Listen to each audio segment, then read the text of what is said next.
I have Bahia, Tahzib. I see you in the room already. And I see SeMUel. Hormate, my friend. Hormate. Hi, you're waving. I hope I can get you on the screen, the two of you. And then please, Cees Flinterman. Yeah, it's good if we disinfect the microphone. Excellent. Kathleen, Ferrier, and Aoife. Please take your seat in the panel. I'm very happy that we had little to no all-male panels, but can also say we have many intergenerational panels. And yes, we see SeMUel here and Bahia there as well. I think we should start with you, perhaps. I would love to start with you, SeMUel, if you feel okay. And I would give you 5 minutes each to just introduce what for you it means, if you've been connected to everything we've said over the last days, to actually start to realize the rights of future generations. SeMUel, what does that mean for you?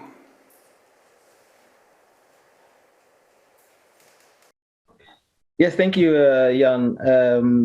I think if we think to the future generation, then it is now time for us to stand shoulder to shoulder to protect their future and to protect also the lives of the next coming generation.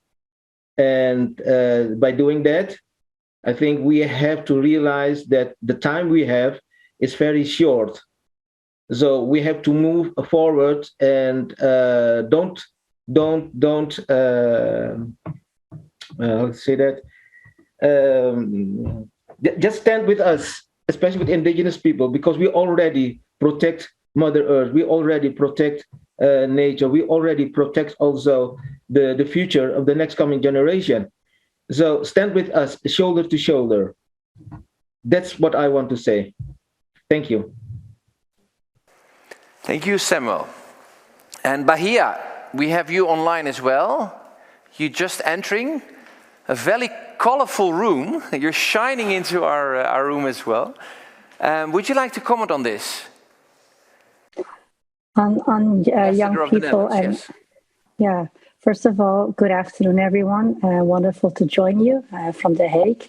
Yeah, to me, including young people in all our work is extremely important.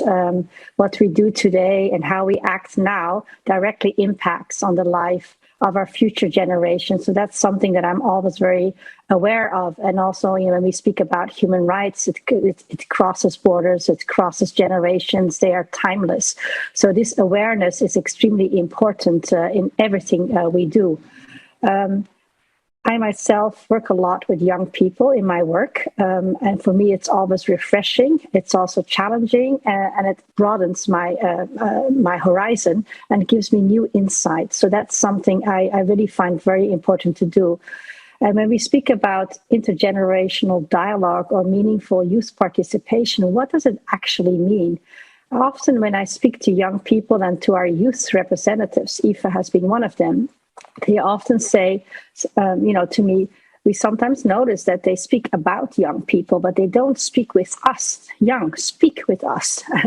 Then they also said it's not only about speaking, we would also like them to listen, to hear what we're saying, to include our voice in decision-making and policy-making, and also to implement aspects of what we are contributing as a part of policy-making. Some of them also have been very proud because recently the youth branch of the social and economic platform in the Netherlands has introduced this notion of a generation check, that whatever policy making is being done, it should be checked also with young people. And the government has pledged to do this on a structural basis. And I'm very proud of our Dutch UN youth representatives who have been introducing this concept also internationally at the United Nations. This is something that every single country, every single municipality should do. Another aspect that I find very important is I have never been taught about human rights in primary school or in high school. I learned about it at university when I started studying law. And this still is the case in many parts of the world, also in the Netherlands. And I find it extremely important that we all no matter whether we're a diplomat, academic, a policymaker, youth representative, or whatever, a lawyer, human rights defender, that we really are conscious to include youth in our work. And also when we have a chance to go to youth conferences or to schools, to interact with youth about human rights so that they are aware what their human rights are, and that they are also conscious that when their human rights are being violated, that they feel empowered to stand up and speak up about it. That's extremely important. And one last example I would like to give, on Idaho Day, so the day where we honor the equal rights for LGBTI people. First of all, I did an amazing event with our Dutch UN youth representatives and included a discussion with young people. But in the afternoon, I took part in a huge conference with all different big companies about how to be more inclusive and diverse at the workplace. So I spoke about the importance of this, but then I also told them that it's extremely important to include young people because they are the future employers, the future employees. And I gave them examples of what I do, making a tour of all Dutch universities and also abroad, interacting with them in a meaningful way. And what I really noticed, this is still very new, that they're busy with revising their policies. We're trying to be more up to date and connected to the world. But to do that, we need to also have the voice of youth as part of it, and also really to listen to them. I do it on a daily basis with my teenagers who are extremely critical, but who really help me to be a better human rights ambassador than I would be without including them. So these are some thoughts, and I'm happy to interact further. Thank you very much. So our children are actually teaching us to be better ancestors, to be good ancestors. Very much. Thank you for that. Aoife, back to youth, because we have to listen to youth more. You've been on a panel before and we've reflected on the rights of future generations. What is still missing? What do we still need? What do you still want to address or tell? Yeah, I won't repeat anything that was said before, so I'll also keep it quite brief. But I think that, it's really good to hear from Bahia about what meaningful youth participation means, and that young people have to be at decision-making tables. And I think also when it comes to future generations, there's been a lot of discussion about intersectionality and about storytelling, and I think there it's also really important, just the way it is with young people, that you can't speak in name of young people or of future generations, I think, or just like any other group, people have to represent themselves.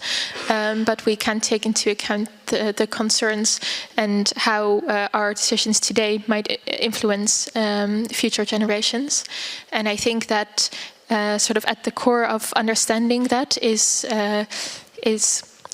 solidarity and the ability to look within this generation across national boundaries. And I think young people are especially good at this, to understand that our concerns and the way our decisions are being made affect not only citizens of a certain country, but also people on the other side of the world. And I think this also holds true for future generations, that understanding that decisions we take today are not limited to this year or even this decade or century, but that our decisions have implications for the future. Very strong point. And I think Fons is riding along. This should also be in the Maastricht principles. The education part, the training, the storytelling, and having an inclusive backup from the youth, that is the voice of the future generations, include there as well. I think it's very important. Thank you very much. Kathleen, your reflection or your ideas on what we still miss or what we still need to add. Thank you very much. As chair of the Dutch UNESCO Commission, this of course very much relates to our work. As you know, the mission of UNESCO in general is to create peace in the minds of women and men. And that consciousness that everything we do, everything that happens to the world today, comes from the mind of ourselves, of women and men. And therefore, it is so important to also have that consciousness that decisions we take today affect future generations. And I fully agree with everything that has been said, but I would add to that that of course we have to include young people. It is about your future, but to come with solutions that are sustainable and that are good also in 400 years from now, because that is something that Grotius has taught us, how important it is to be aware that our decisions today have an effect even 400 years later, that we include young people, youth, but that we include a large diversity, different ways of thinking, because only by that will we be able to find the steps forward to come to a sustainable future for our future generations. And finally, let me say that I'm very optimistic, because what I see happening, and I've been living in different parts of the world, in Latin America, more recently in Asia, is that I see how people take up their responsibility and how specifically young people, but not only young people, activists around the world say, you know, let the politicians do and have their speeches, but talk about what should happen and what has to happen, but let us just do it. And that makes me very optimistic. We should not only depend on politicians, of course they have their role to play, but let's strengthen the bottom-up voices that are becoming stronger and stronger these days, as also COVID is teaching us how hugely interrelated we are. And therefore, as chair of the UNESCO Commission, of course, I'm very grateful to be in this World Heritage, the Nederlandse Waterlinie, and this fantastic place that teaches us how important it is to stand up for your rights as a political refugee Grotius did, and what he is teaching us on how we have to look at our future in 400 years. Well, thank you also for making this 400-year connection with the 400 years of Grotius, and to actually encourage us to individually also stand up for your rights and not just wait for others to do so. And we are hugely powerful in every decision we take as an individual, and in seeking connections with people who think like we think. So can we start creating peace in the minds of women and men and make it happen. Women and men and non-binary persons, I learned Of yesterday. course. Yeah. Thank you very much. Cees, I can say Cees, right? Sure. Yeah. For me, you are both a nester and a young mind. Because I've seen you, and I've always looked up to you as a very serving leader from law, serving all sorts of human rights committees and councils, and by doing this serving work, actually making a positive change in those committees and councils. Not by hanging up banners, but by just being who you are. So you've also been with us this second day. You've seen the transformation in international law. When you were young, when you just started as a professor, nobody spoke about a human right to a healthy and clean environment, let alone about human rights for future generations, if I'm correct. So you've seen the change over the last few years. Is this speeding up? Are we picking this up? Do you have hope for your children and their future generations that we will actually get this done and get this into our system? Well, the answer is yes. And there I could stop, but let me say this. This morning I was intrigued by the words of Simona Filippini when she said that words are not translated into action. And I thought, she's right. Words that do not lead to action become illusions. Words that are not implemented are illusions. But then I thought, she's only half right, because words could also be seen as a basis for further action. And there I would like to give a few examples from the history of the development of human rights law. It was the United Nations that was established after the Second World War, one of the biggest tragedies in world history. For the first time ever, an organization based on 3, at the time, interrelated objectives: maintenance of peace and security, economic and social development, and human rights.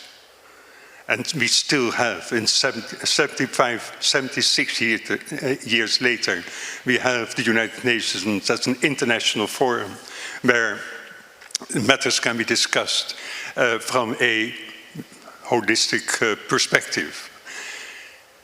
When you read the preamble of the United Nations Charter, you will see a reference to the equality of men and women. Now we would add also non-binary persons. Interesting, at the time it did not reflect reality. But now we are living in a world where the international community has adopted the Women's Convention, and I'm pleased to have played a small role in the Women's Committee for 8 years, and where the idea of equality of men and women has not yet been fully achieved, not at all, but where the world at large is conscious of this important problem. And then, secondly, the Universal Declaration of Human Rights, based on the 4 fundamental freedoms in 1948. Nobody thought at the time that the Universal Declaration of Human Rights was reflecting reality. Not at all. We are 73 years later.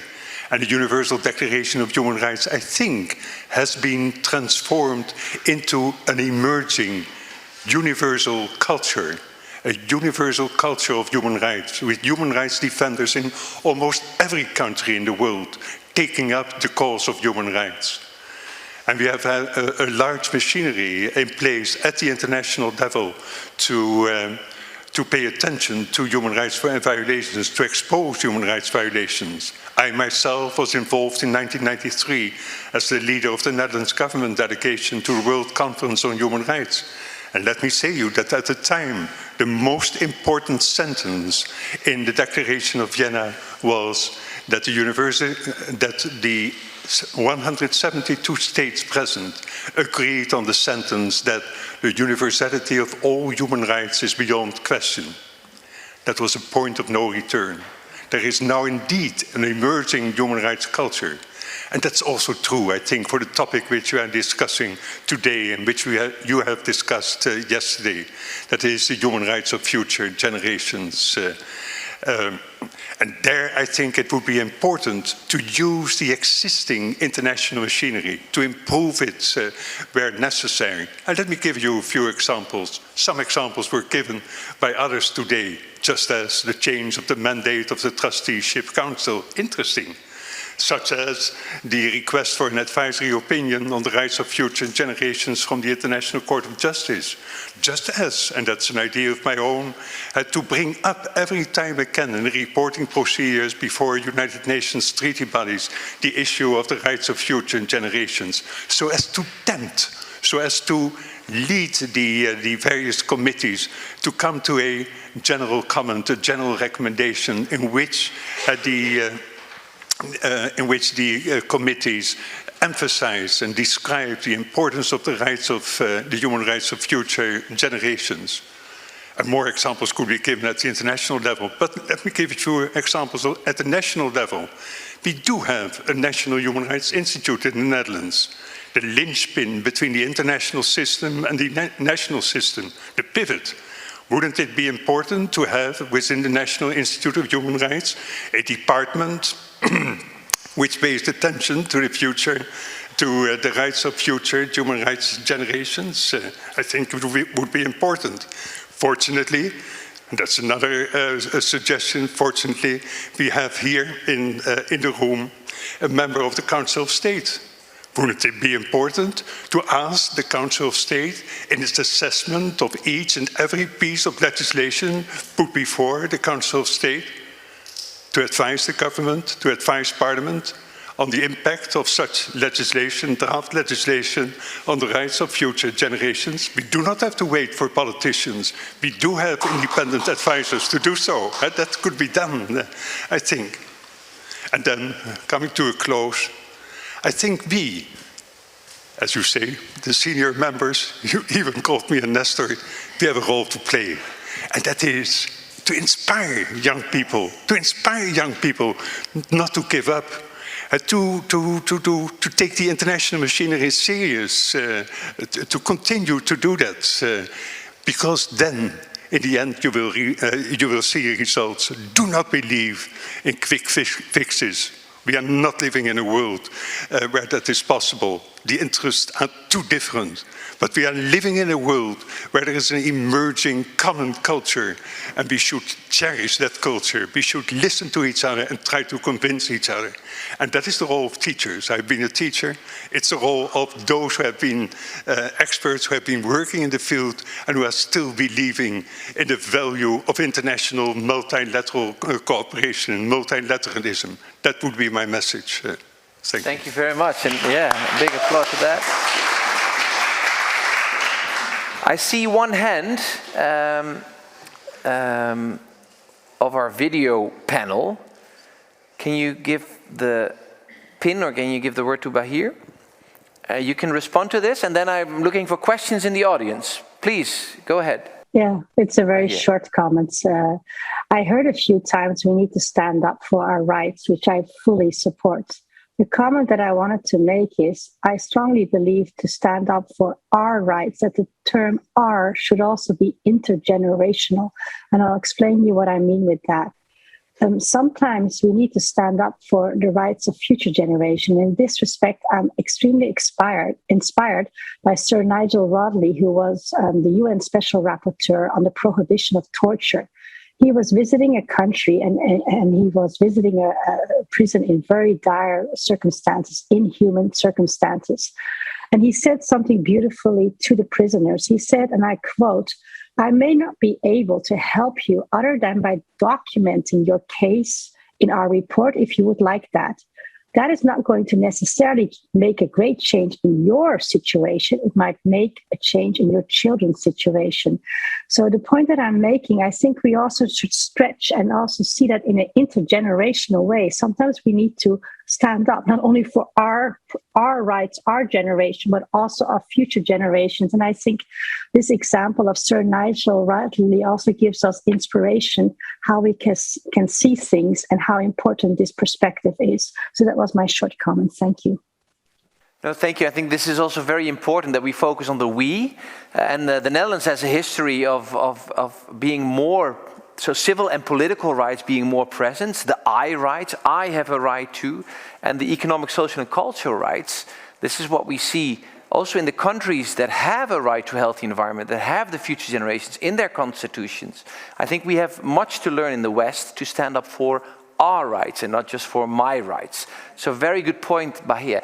Are there any questions from the room here to the speakers? Yes, in the back. I think it's Tineke Lamboy, if I'm correct, please. Yeah, thank you. 5 years ago, we were revising the Dutch Corporate Governance Code in 2016, and everybody could propose amendments. There was a consultation round. And at Nijrode, my university where I work, we had organized a large meeting with all sorts of stakeholders to evaluate what sort of amendments were necessary. And we had also invited the people of the Corporate Governance Committee. And so in small discussion groups, we let the ideas emerge. And one of the ideas was to propose to have young people, like 25, maybe 27, in a board in corporate boards as a mandatory thing in the corporate governance code, because corporations take so many decisions. It's not only the political side and the ambtenaren, the civil society. It's not only the government and authorities that take decisions. Corporations also take many decisions. But at that time, so I formulated that in an official document, submitted that. But at that time, 5 years ago, there was no voedingsbodem, how do you say that? There was no, people didn't take that serious. And today, I think it's even a more serious call, because also from the perspective of technology, young people understand much better technology and everything technology does in terms of discrimination, racism, wrong wrong design of technology. Look at the toeslag affair. That was a product designed for the Ministry of Finance to make the work easier for the people that work there. But in the design of the technology, it was not captured to monitor that program and to see where it would go wrong or whether it could go wrong and to redesign it. So talking about human rights, I think it's very important to have young people at all levels of society, in corporations, in governmental institutions, in the in politics, but they're strong enough to present themselves for politics. So, but that was my contribution and also support to all your statements. Thank you very much. A very strong statement. Would you like to, anyone who wants to reply or comment on that? Or add to that? No? I think we'll all agree, right? Yes. Is there another question from the room? Yes, I see. Yes, and then Veronique here in the front. Yeah. May I ask the gentleman what he feels about the results of the COP we had in Glasgow?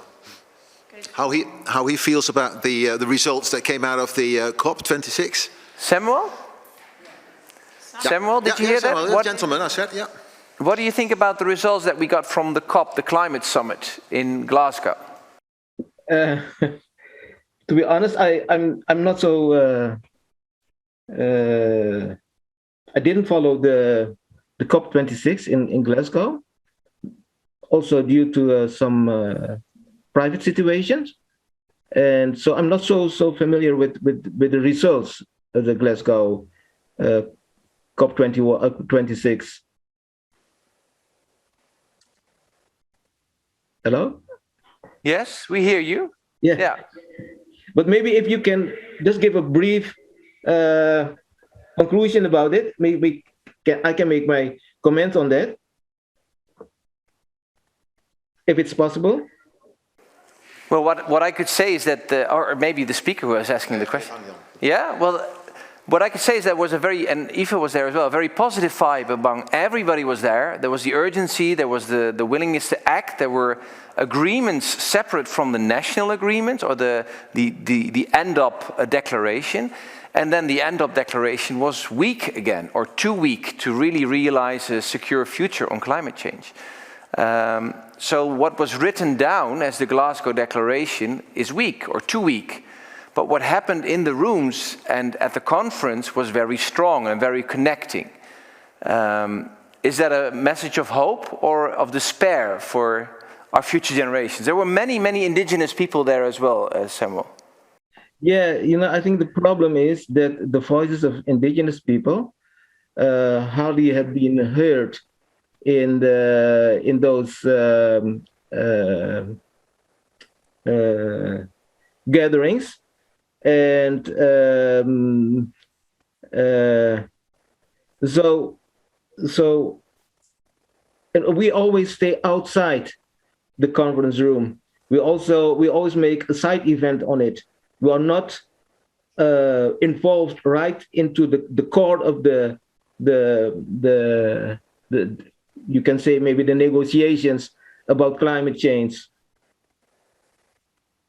Yeah, you're not representing a country, so you're not sitting at the table. Yeah. That's probably the reason. Yeah. Well, not only representing a country, we're also representing a lot of people, indigenous people, and we are the first one who felt, who experienced the climate change.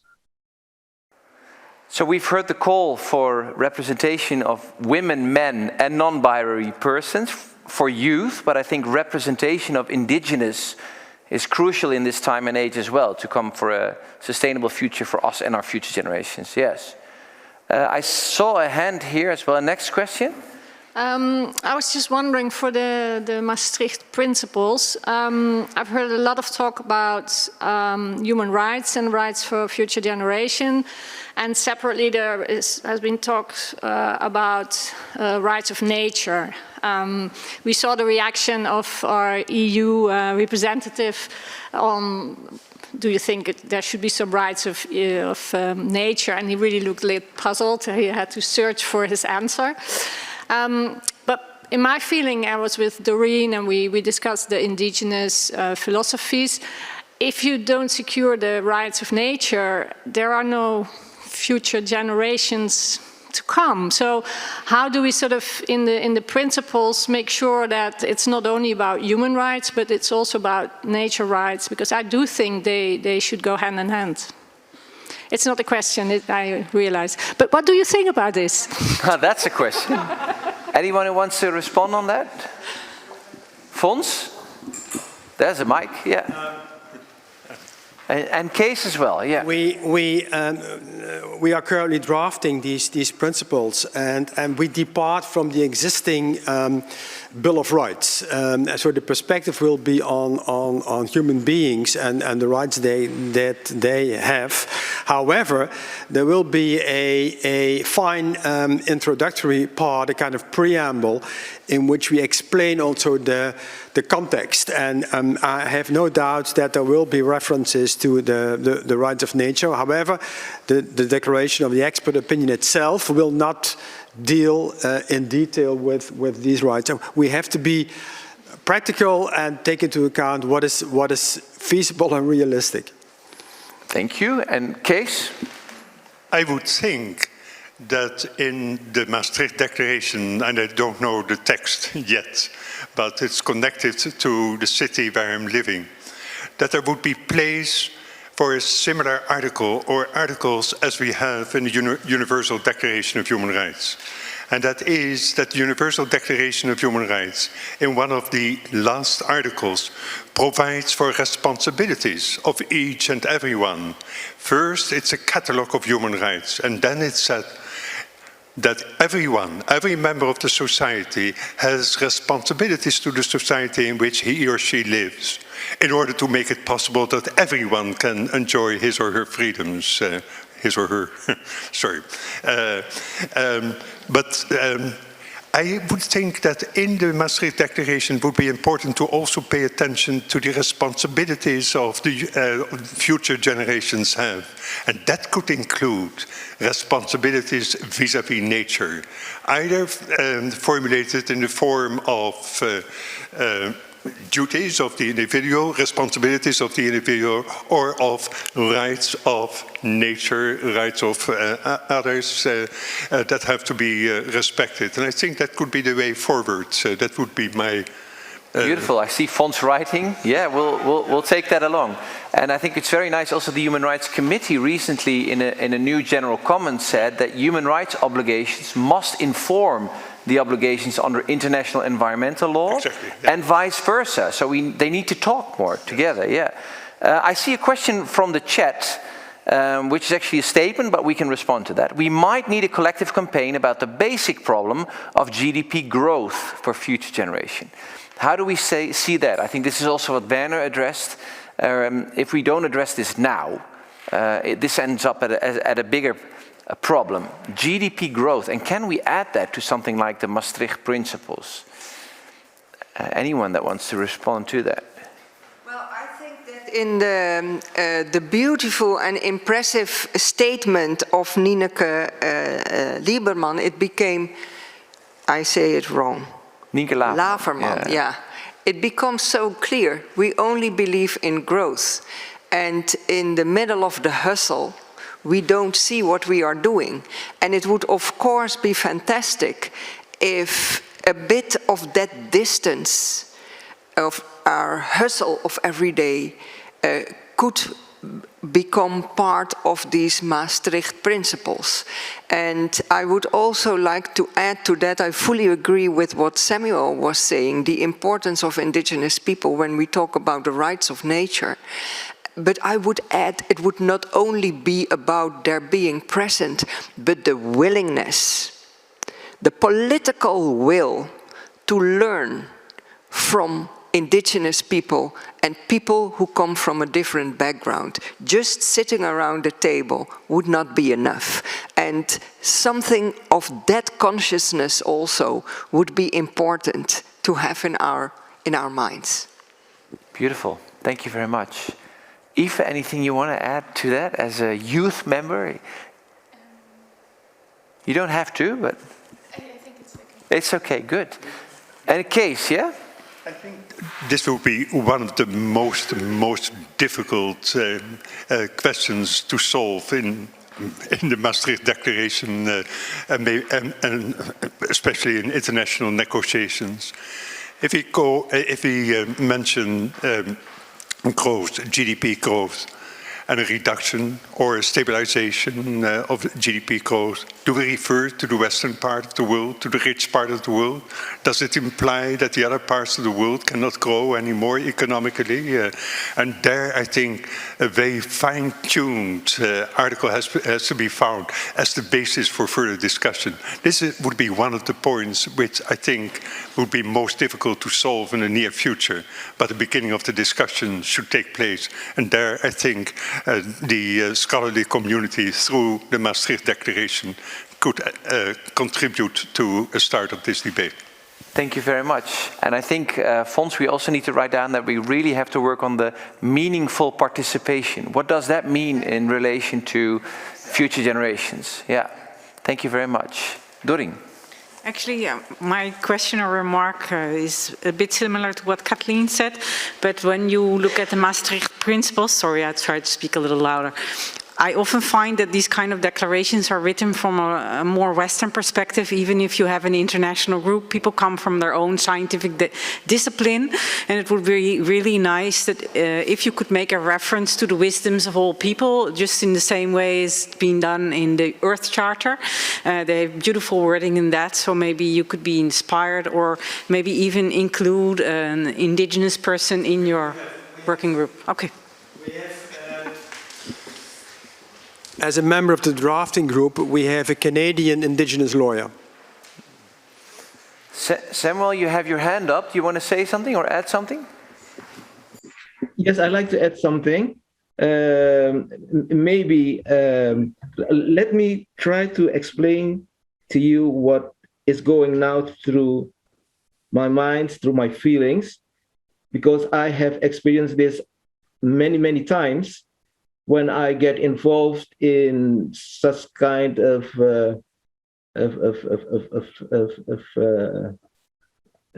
talking about nature and human rights. Most of the time, I can't get into the let me say in other words. Maybe it's also good to you to know that besides your written rules, your written laws, indigenous people almost rely on their unwritten laws. Like we have our adat. Our adat is more than only unwritten laws, it's our way of life. And our way of life is not written in rules, not written in books.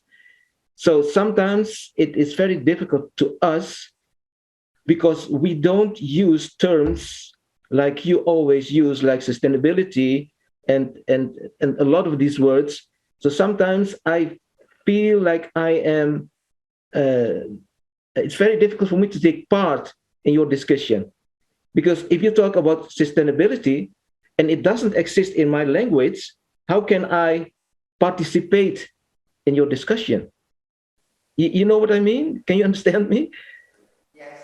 So sometimes it's very difficult for me, and most of the time, maybe also for indigenous people, to get involved, to participate, because it is always the written laws which is the core of the discussion. It is never I have, you know, that our unwritten laws, our way of life has been the core of the discussion, has been like something it's very important also to know that, to make a study of it. So it's very difficult for me sometimes. So what I say also, acknowledge our way of life, acknowledge our unwritten laws, acknowledge our adat. Take it up in your discussion. Take it up also in your international law or something like that.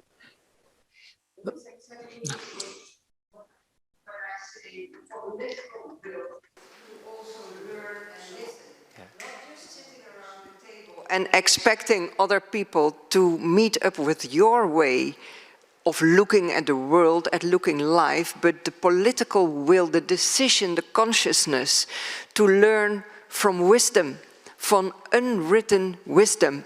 And that is also where UNESCO comes in, talking about the heritage, the soul, that's so often forgotten, the soul of nature, the soul of cultural heritage, of buildings, of objects, and the ability, the will to understand that without that unwritten laws, without listening to this wisdom, and without the will to find a common ground in this, we will not move forward. But that needs political will to step back a little bit, not think about economic growth, but to put other values on the center stage. Beautiful. So we should watch out for writing things down and taking them out of this fully globally connected system of people, ancestors and future generation, and making these dead letters that we claim. Because then you leave out the majority of the human race. I think that's a very beautiful end. Bahia? Yes? Yeah, I just wanted to make one more comment about, I hear a few times that we have to make sure that the Maastricht's principles on future generations will be universal and incorporate all different perspectives. I fully support that. I was not in a position to attend both days, but I hope the Maastricht principles will be of added value to what the UN Secretary General is right now doing for future generations. He released his Our Common Future agenda, and he is developing a declaration on future generations. He's appointing a UN Special Envoy for future generations. So I hope that the Maastricht principles will be of added value on top of what he's doing and giving a wider perspective. And one thing I would like to suggest is we have youth representatives in the Netherlands who go to the UN. There are in many countries in the world youth representatives. We can invite them to, and Aoife has been one of them until recently, and she's been a wonderful and inspiring youth representative. I'm always very proud of her. But we have new youth representatives, as Aoife knows, so we can also ask them to discuss the Maastricht draft principles with their counterparts in other countries in order to really get a world-encompassing view and to enrich it. It's just a suggestion for consideration to really make it a universal and to incorporate all different kinds of perspectives so that it's of great use and inspiration to the entire world. Thank you very much. I think the key message of this panel was include, include, include, include, include. And that is the strong message we're going to take with us for the Maastricht principles as well.